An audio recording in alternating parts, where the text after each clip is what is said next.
Audiolivro A Medida de uma Mulher Espiritual. Autor Jeannie A. Yates. Sexta parte. Capítulo 11. Boas donas de casas. Quantas mulheres idosas sejam mestras a fim de instruírem as jovens a serem sensatas, honestas, boas donas de casa. Tito capítulo 2, do versículo 3 ao 5. Numa época em que a filosofia da libertação da mulher já penetrou e influenciou as ideias de muitas mulheres cristãs, a injunção de Paulo para a mulher ser boa dona de casa talvez seja um dos assuntos mais controvertidos neste livro. Na verdade, há alguns cristãos que creem na Bíblia que interpretam certas declarações de Paulo sobre as mulheres como profundamente influenciadas e preconceituosas por causa de sua própria educação e cultura judias, tornando-as assim irrelevantes e sem autoridade para o século XXI. Isso cria alguns problemas incomuns para a interpretação da Bíblia. Na verdade, cria uma área muito séria para discussão quanto à inspiração e autoridade da Bíblia. Se Paulo estava errado quanto ao papel da mulher, que diremos de todos os outros assuntos sobre os quais escreveu? Na verdade, se Paulo estava errado quanto às mulheres, quem pode dizer que não estivesse errado quanto ao modo de um homem se salvar? Pessoalmente, eu creio que Paulo estava inspirado pelo Espírito Santo em todas as coisas que escreveu. E apesar de determinadas questões que ele tratou serem puramente locais e culturais, mesmo em relação às mulheres, não há meio de interpretar seus ensinamentos gerais sobre o papel da mulher desse modo, sem criar sérias dúvidas sobre a autoridade da Bíblia. E um desses ensinamentos, que certamente é normativo para todos os tempos, é que uma mulher espiritualmente amadurecida, nesse caso, uma mulher casada, seja boa dona de casa. Esse conceito é consistente com todas as escrituras, desde o Gênesis até o Apocalipse. O que Paulo quis dizer? Um dos motivos principais por que Paulo tem sido atacado por uma variedade de críticos está no fato dele ter sido mal interpretado por todos os cristãos que creem na Bíblia e os não cristãos. Frequentemente, a má interpretação dos cristãos cria os maiores mal-entendidos entre os não cristãos. Muitos incrédulos presumem que aquilo que alguns cristãos creem que Paulo disse é realmente o que ele disse e rapidamente concluem que a Bíblia está fora de moda e é um livro ultrapassado. Logo, é muito importante que, em primeiro lugar, esclareçamos o que Paulo não quis dizer quando declarou que as mulheres sejam boas donas de casa. Quando Paulo instruiu as mulheres mais jovens a serem boas donas de casa, ele não ensinou que uma mulher não pode ter atividades fora de casa, mesmo seguindo uma carreira profissional. Se o dissesse, certamente estaria contradizendo o que as Escrituras declaram ser uma mulher virtuosa em Provérbios 31, do verso 10 ao 27. Nessa passagem, além das muitas responsabilidades domésticas, ela foi apresentada como uma mulher que está envolvida em investimentos imobiliários e que tem sua própria fábrica de tecidos. Algumas pessoas, especialmente os homens, interpretam a ordenança de Paulo como significando que a mulher deve fazer todo o trabalho sozinha. Alguns homens jamais levantam um dedo para ajudar no trabalho doméstico, porque é uma responsabilidade feminina ordenada por Deus. Nada há na Bíblia que apoie essa espécie de comportamento. Reflete um raciocínio subjetivo e faz a Bíblia parecer ensinar uma coisa que não ensina. Na verdade, a Bíblia ensina o oposto. Um homem cristão deve amar sua esposa como Cristo amou a igreja, o que significa ter uma atitude de desprendimento, humildade e sensibilidade. Filipenses capítulo 2, do versículo 5 ao 8. Em essência, um marido piedoso tem um coração de servo. Filipenses capítulo 2, versículo 7. Alguns homens cristãos estendem esse conceito a ponto de nunca permitir que suas esposas tenham ajuda externa em seu trabalho doméstico. Isso naturalmente contradiz muitas situações bíblicas. porque muitas esposas no Antigo e no Novo Testamento tinham servas para ajudá-las em suas responsabilidades. Na verdade, a mulher descrita em Provérbios 31, sem dúvida, tinha inúmeras servas e auxiliares. Isso, é claro, não advoga a continuação ou promoção do conceito de escravidão, de modo nenhum. Nada há na Bíblia que diga ser impróprio para a mulher cujas responsabilidades domésticas sejam incomumente pesadas contratar uma pessoa para ajudá-la com seus afazeres.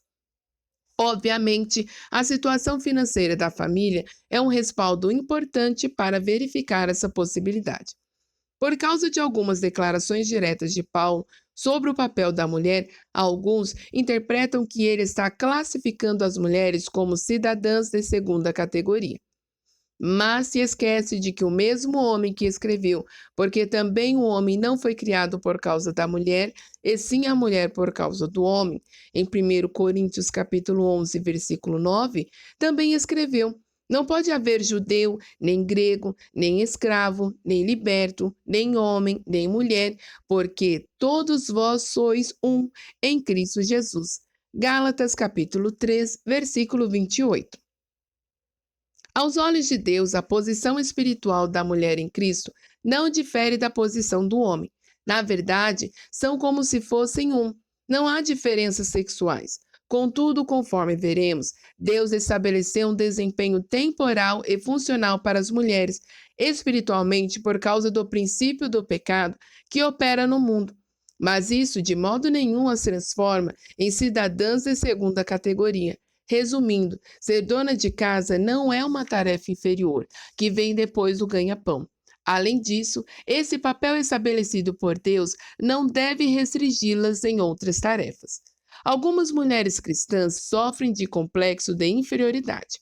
Infelizmente, muito disso se deve à visão imprópria que tem de si mesma por causa de ensinamentos bíblicos incorretos. Concentrar o papel funcional da mulher na igreja e no lar, conforme descrito por Paulo e outros escritores do Novo Testamento, sem equilibrar essas declarações com o que foi escrito sobre sua posição em Cristo, levará a conclusões incorretas. E quando esse desequilíbrio é ensinado às mulheres, acontece geralmente uma de duas coisas. Ou rejeitam o que creem que a Bíblia ensina e saem para provar que são exatamente capazes quanto os homens, frequentemente de maneira irritada e agressiva, ou aceitam que lhes foi ensinado como verdade do Evangelho e consideram-se inferiores aos homens. O fato é que as mulheres não são inferiores aos homens, particularmente no reino da capacidade intelectual e psicológica. É verdade que são vasos mais fracos em termos de força física, mas isso não se deve ser jamais classificado como sinônimo de inferioridade. Algumas das maiores realizações literárias, artísticas e científicas têm sido obras de mulheres. Embora as escrituras façam restrições definidas sobre seu comportamento a fim de manter o devido relacionamento funcional, não significa que uma mulher não seja capaz de grandes realizações, mesmo dentro dos limites que Deus estabeleceu para ela. E ser boa dona de casa, de maneira nenhuma deve ser interpor em seu caminho, impedindo-a de demonstrar seu potencial criativo, mesmo nos domínios fora do seu lar. O que Paulo quis dizer? O que Paulo quis dizer quando instruiu as mulheres jovens a serem boas donas de casa? Um rápido exame do contexto no qual Paulo faz essa declaração torna muito claro que estava falando sobre mulheres casadas que devem amar seus maridos e seus filhos. Também estava interessado em que essas mulheres fossem sensatas e honestas. Paulo tinha a mesma preocupação pelas viúvas jovens em Éfeso, as quais tinham o hábito de viver ociosas, andando de casa em casa. E escreveu Paulo, não somente ociosas, mas ainda tagarelas e intrigantes, falando o que não devem. Consequentemente, Paulo aconselhou essas mulheres jovens: casem, criem filhos, sejam boas donas de casa e não deem ao adversário ocasião favorável de maledicência. 1 Timóteo capítulo 5, versículo 13 e 14. Em outras palavras, Paulo falava das prioridades das mulheres. Na cultura do Novo Testamento, em particular, uma mulher encontrava dificuldade em trabalhar produtivamente fora do contexto da vida familiar. Havia muito pouco que pudesse fazer sem enfrentar dificuldades, particularmente dificuldades de natureza moral. Consequentemente, Paulo aconselhou essas mulheres jovens a se casarem ou, se fossem casadas, a evitar ocupações fora de seus próprios lares. Felizmente, isso não se aplica em muitas situações do século XXI. Mulheres solteiras e também casadas geralmente têm oportunidades de ocupar cargos de responsabilidades e posições que lhes proporcionam experiências positivas e compensadoras. Mas o que Paulo estava dizendo aqui é mais do que cultural. Na verdade, há um princípio supracultural e divino inerente à vida conjugal e familiar que dá à mulher realização significativa. Conforme já foi declarado, creio que Paulo trata desse princípio em uma passagem que geralmente tem sido classificada de obscura em sua primeira carta a Timóteo. A mulher aprenda em silêncio com toda a submissão, e não permito que a mulher ensine, nem exerça autoridade de homem, esteja, porém, em silêncio. Porque primeiro foi formado Adão, depois Eva, e Adão não foi iludido, mas a mulher, sendo enganada, caiu em transgressão.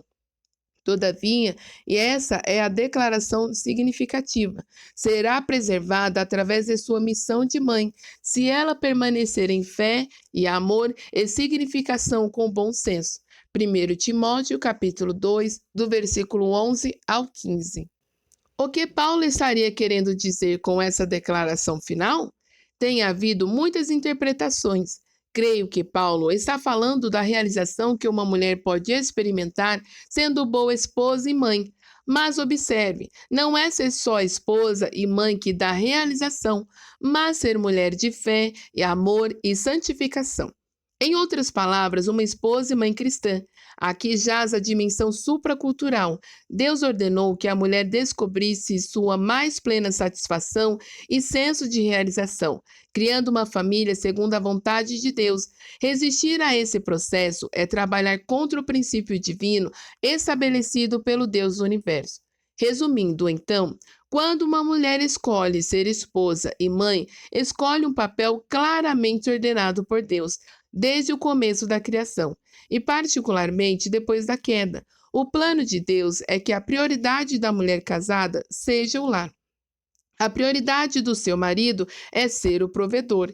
Deus confirmou esse arranjo depois da queda, quando disse que Eva teria seus filhos com dores e Adão proveria o sustento de sua família com o suor do seu rosto. Gênesis capítulo 3, do versículo 16 ao 19. Mas Deus nos deu um parcial escape dos prolongados efeitos do pecado nessa vida. Deu em sua orientação para o casamento e a vida familiar. Finalmente, ele nos libertará totalmente do pecado de Adão e Eva. Mas até lá, dá uma compensação e recompensa para o marido e a esposa que vivem dentro da sua vontade. Uma mulher casada que deseja estar dentro da vontade de Deus, então dá prioridade ao seu lar. Essa é a mensagem de Paulo a Timóteo. Foi isso que quis dizer. Embora Deus conceda muitíssima liberdade quanto a como ela o faz, o que importa é que o faça. Se não faz, seu casamento e vida familiar enfrentam sérios problemas. Ela não pode transgredir um princípio bíblico sem sofrer as consequências naturais. Capítulo 12.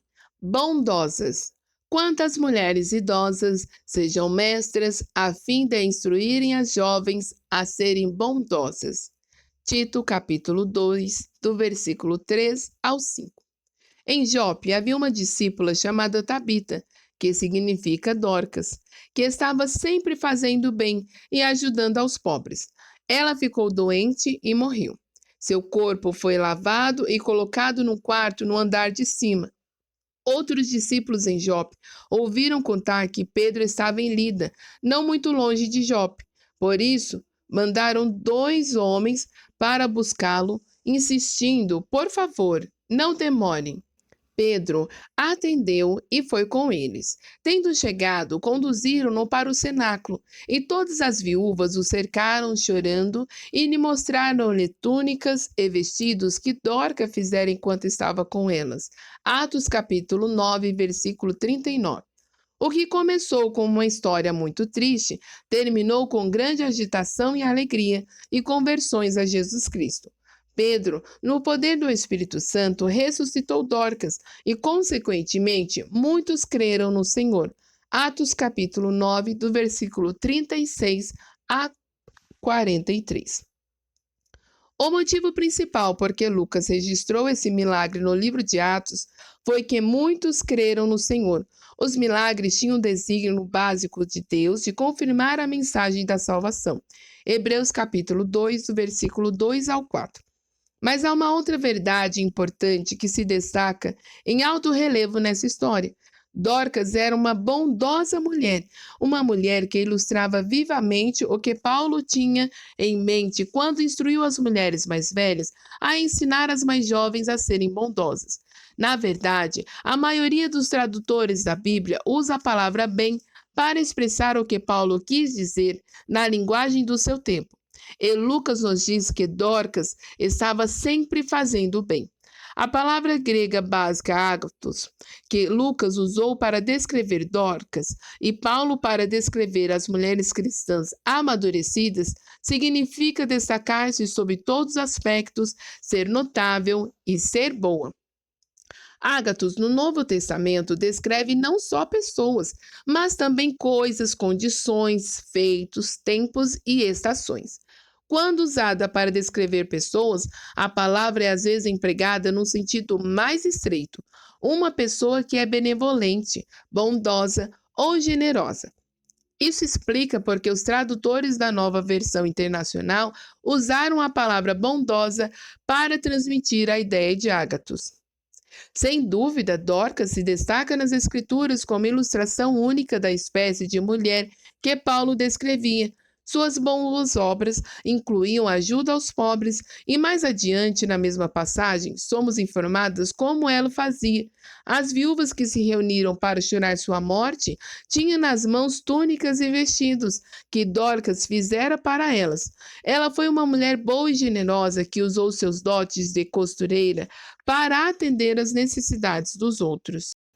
O significado para o século I. Em sua primeira carta a Timóteo, Paulo descreve o que tinha em mente quando instruiu as mulheres mais velhas a ensinar as mais jovens a serem boas e generosas. Dentro do contexto, falava de viúvas que eram verdadeiramente viúvas, isto é, não tinha filhos ou netos que as ajudassem a suprir suas necessidades diárias. O apóstolo prosseguiu apresentando um critério específico para a avaliação da mulher que tinha direitos à assistência material. Não seja inscrita, isso é, para ser cuidada pela igreja. Escreveu Paulo, senão viúvas que conte ao menos 60 anos de idade, tenha sido boa esposa de um só marido, seja recomendada pelo testemunho de boas obras, tenha criado filhos, exercitado hospitalidade, lavado os pés aos santos, socorrido a atribulados, se viveu na prática zelosa de toda boa obra. 1 Timóteo capítulo 5, versículo 9 e 10. Primeiro, Paulo indicou que esse tipo de mulher devia de ter mais de 60 anos de idade, isto é, acima da idade em que a viúva poderia considerar um novo casamento, e também acima da idade em que comumente poderia cuidar de suas próprias necessidades. Em segundo lugar, devia ser mulher que fosse moralmente pura, isto é, fiel ao seu marido. Em terceiro lugar, devia ser conhecida pelo testemunho de boas obras. A essa altura, Paulo não deixa lugar para especulações quanto ao que tinha em mente. Enunciou coisas específicas que eram consideradas boas obras. Uma descrição de boas obras. No alto da lista de Paulo está criar filhos. Que tipo de mãe ela era? Era ela fiel? Considerou essa responsabilidade como a principal do lar? Observação. Esse critério fornece um equilíbrio muito necessário na descrição das boas obras. Alguns cristãos vivem tão ocupados resolvendo os problemas dos outros que negligenciam seus próprios filhos.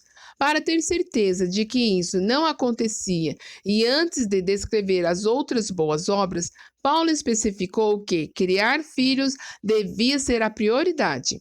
Depois, Paulo fala de exercer hospitalidade. Como essa mulher usara seu lar?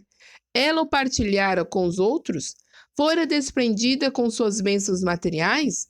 Nas Escrituras, a hospitalidade geralmente é citada como dever cristão, especificando as qualificações para a liderança cristã na igreja. Paulo mencionou 2 vezes a hospitalidade como sinal de maturidade cristã, e conforme acabamos de ver, a hospitalidade também é considerada como sinal de boa mulher. Parafraseando, Paulo mais especificamente, as mulheres idosas devem ensinar as mais jovens a serem hospitaleiras. Terceiro, na lista de boas obras encontramos o lavar os pés dos santos. Nos tempos bíblicos, as pessoas davam atenção especial aos pés seus e dos outros. Sandálias abertas em estradas poeirentas criavam dificuldades óbvias. Consequentemente, era prática comum que o hospedeiro lavasse os pés do visitante, o que se transformou numa demonstração de hospitalidade e humildade.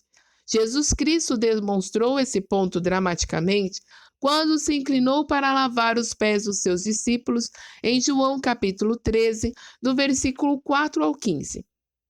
Paulo classificou o lavar dos pés como boa obra. Quarto, Paulo disse que socorrer os atribulados faz parte das boas obras. Isso, naturalmente, é uma ideia muito ampla.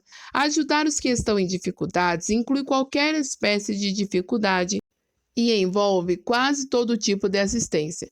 Pode ir desde oferecer um copo de água fresca até ser um bom samaritano. Paulo concluiu sua lista com a prática zelosa de toda boa obra.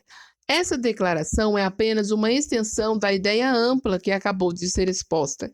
Com essa observação, Paulo demonstrava que o que acabara de relacionar como boas obras era simplesmente o comentário introdutório e ilustrativo do que deveria ser feito.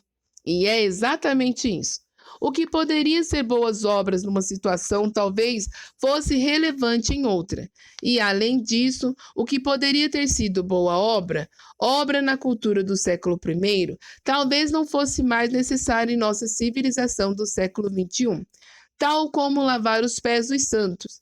Mas em qualquer cultura, há muitos meios de se dedicar à prática de toda espécie de boas obras, e Paulo certamente deixou explícito que a mulher que está amadurecendo em sua fé cristã será o tipo de mulher que pratica boas obras.